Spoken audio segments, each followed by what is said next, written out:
All right, let's dive in. We're going to be looking at something, well, it's a really chilling piece of speculative history. Imagine we're looking back from the future, trying to make sense of one single catastrophic event that completely changed everything. So, the source material we're digging into today kicks off with a really tough question, a really tough one. Could a war that literally wipes a nation off the map actually bring peace to the rest of the world? I mean, it's a horrifying thought, right? But as a thought experiment, it's incredibly powerful. Okay, so let's set the scene. It's Tehran, March 6th, 2026.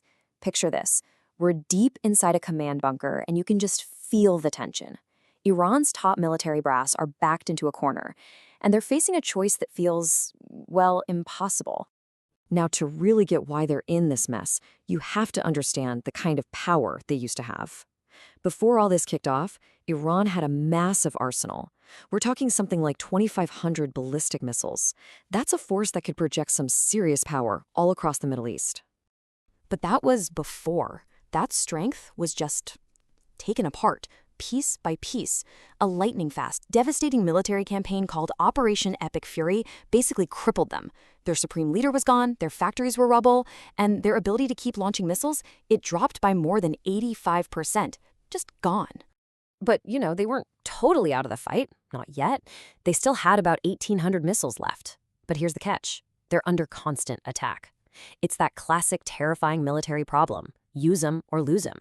Every single minute that ticks by, more of their missiles could be blown up right there on the ground. So it all comes down to this one moment and this one man, General Reza Husseini.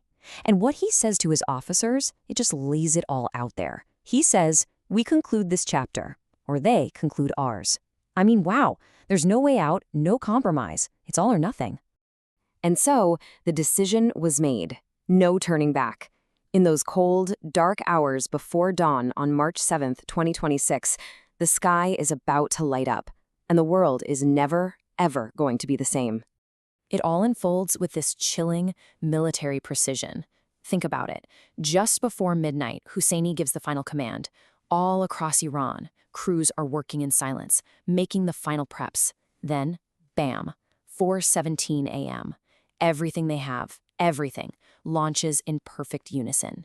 And you have to understand, this isn't a strategy to win a battle, not in the traditional sense. This is a final, desperate, almost kamikaze-like act.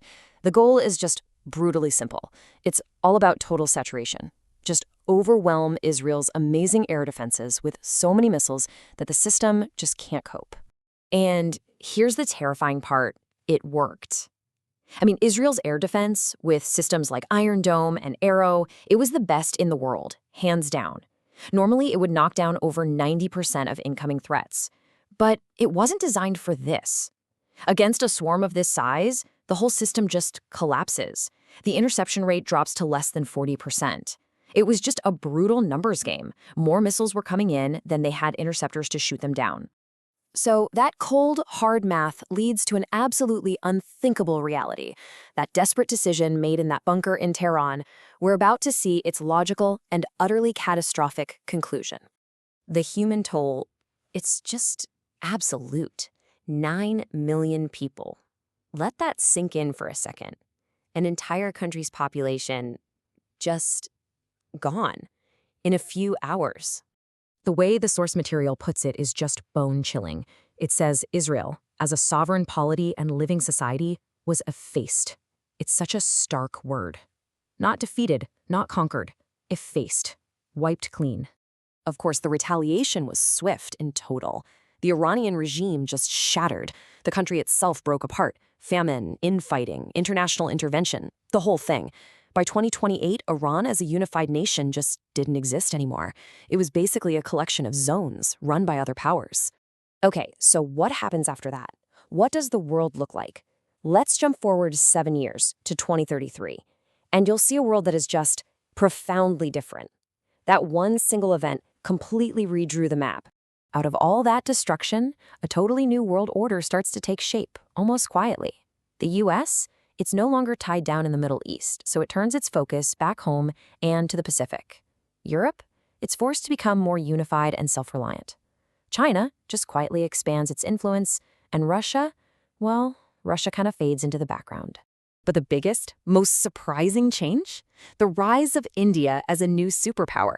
With the old order just completely scrambled, India's economy just explodes. They become a tech leader, their navy takes control of the Indian Ocean, and pretty soon their economic power surpasses that of the United States. And what about the Middle East, the place where it all happened?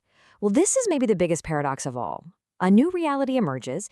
It's scarred for sure, but it's stable. All those proxy wars, they're replaced by practical deals over things like water and trade. The hate is still there, I'm sure, but it's like everyone is just too exhausted to keep fighting. It becomes a kind of quiet. And this really gets us to the heart of it all. This strange, almost unbelievable tranquility that settles over the globe. It's not a world celebrating. Nobody won. It's a world that's just sobered, humbled by the horror of what it just watched happen. Yeah, exactly. There were no victory parades, no triumphant speeches. Nobody was planting a flag on anything. There was just a global quiet. A shared memory of what it looks like when humanity stares right into the abyss. And the source material sums up this new mindset with one perfect line: exhaustion engendered prudence. Basically, the world was just too tired, too shocked by what it had seen to keep up the big conflicts. It chose quiet over fighting. And the whole story doesn't end with some grand statement from a world leader. It ends with a quiet, very human image. It's an old man, a former technician, one of the guys who just relayed the launch order, and now is just sitting on a bench watching kids play. He never talks about what he did. He doesn't need to. Everyone knows. The memory is just there, in the silence. And the final line used to describe this new world is so simple, but it carries so much weight. The heavens remained untroubled. Just in eerie calm. A terrible price was paid for it, but it's calm. Which brings us right back to where we started, to that really uncomfortable question. We have a world that is, by all accounts, at peace. But it's a peace built on the graves of 9 million people and on the memory of an entire nation being erased.